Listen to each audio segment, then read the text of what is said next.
Morning students, एक बार फिर आपका स्वागत है एयरफोर्स की क्लास में। आज अपन एक टॉपिक देख रहे हैं, बहुत इंपॉर्टेंट टॉपिक है। इसकी जो क्वेश्चन है ये काफ़ी आते हैं। ये बेसिकली किस लॉजिक से सॉल्व होते हैं? ये दो लॉजिक से सॉल्व होते हैं, डेट ऑफ और डूज ऑफ। ठीक है, क्या होता है? देखिए, होता क्या है कि जब भी दो पर्सन है या कोई भी चीज़ है, ठीक है, कंपेयर किया जाता है, तो अपन को इस चीज़ का हमेशा ध्यान रखना है कि कंपैरिजन एग्जैक्टली अपन किसके पीछे हो रहे हैं, कैसे। मैं आपको सिंपल सा एक इनकरेक्ट एग्जांपल दिखाता हूँ जो अपन बोलते समय लिखते समय हम करते हैं। The population of Bombay is greater than Delhi. ठीक है, बॉम्बे की जो पॉपुलेशन है वो, अपन क्या बोलना चाहते हैं कि बॉम्बे की जो पॉपुलेशन है वो दिल्ली की पॉपुलेशन से ज़्यादा है। लेकिन जब अपन इस टाइप का कंपैरिजन करते हैं तो अपन क्या करते थे, बॉम्बे की पॉपुलेशन का कंपैरिजन कर लेते हैं दिल्ली से, ना कि दिल्ली की पॉपुलेशन से। क्योंकि अपन ने देखिए the population of Bombay is greater than, तो बॉम्बे की जो पॉपुलेशन है दिल्ली से ज़्यादा थोड़ी है, दिल्ली की पॉपुलेशन से ज़्यादा है। इसको करेक्ट कैसे करेंगे? तो population of Bombay is greater than that of Delhi. ठीक है, यहाँ पे अपन ने क्या लगाया, डेट ऑफ। अब डेट ऑफ का क्या मतलब है? डेट ऑफ का मतलब है दिल्ली की पॉपुलेशन। या तो आप यहाँ पे दोबारा द पॉपुलेशन ऑफ दिल्ली कर दीजिए, या तो यहाँ पे दोबारा पॉपुलेशन लिख दीजिए। अगर आप पॉपुलेशन नहीं लिखना चाह रहे तो आप डेट ऑफ लिख दीजिए। अगर यहाँ पे मान लीजिए कोई कंपैरिजन हो रहा है, जैसे एग्जांपल ये लेटेस्ट क्वेश्चन आ रखा है, मान लीजिए एग्जांपल यहाँ पे जिस कंपैरिजन हो रहा है वो सिंगुलर नहीं एक से ज़्यादा है।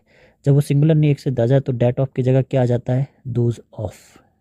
ठीक है, सिंगुलर होता है तो डेट ऑफ आता है या दोज ऑफ आता है। या आप सिंपल क्या कर सकते हैं, अगर आपको कंफ्यूज करने के लिए डेट ऑफ दोज ऑफ वो लगा के दे दे, आपको ध्यान रखना है डेट ऑफ किसकी जगह है? पॉपुलेशन की जगह है। तो पॉपुलेशन कौन है? सिंगुलर है, तो डेट ऑफ आया। अगर मैं डेट ऑफ हटा के देन के बाद द पॉपुलेशन ऑफ दिल्ली कर दूं तो ये बिल्कुल सही हो जाएगा, सिर्फ डेट हटाना है। ठीक है, तो डेट का मतलब ही क्या? The population. कैसे? एक लेटेस्ट एग्जांपल देखते हैं जो एयरफोर्स में आ रखा है, दूसरे एग्जाम्स में भी आपकी काफ़ी हेल्प करेगा। The streets of Bombay are wider, जो बॉम्बे की गलियां हैं वो चौड़ी है, देन, ये मैंने ऐड किया है, यहाँ पे नहीं था, देन दिल्ली।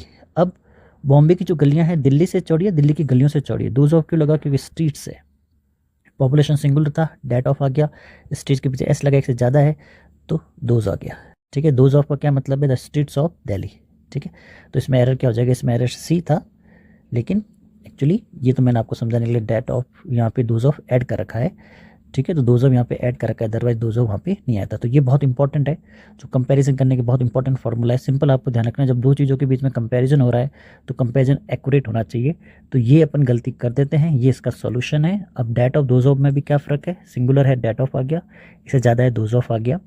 आपको और क्या किया जा सकता है एडवांस लेवल पे? डेट ऑफ दोजो की जगह अगर दोबारा इसको मेंशन कर देता population of Bombay is greater than the population of Delhi, तो डेट ऑफ की जरूरत नहीं है, क्योंकि डेट जो है पॉपुलेशन की जगह। अगर मैं इसको कर दूँ the streets of Bombay are wider than the streets of Delhi, यहाँ पे मुझे दोज ऑफ की जरूरत नहीं है। दोज किसकी जगह है? स्ट्रीट्स की जगह।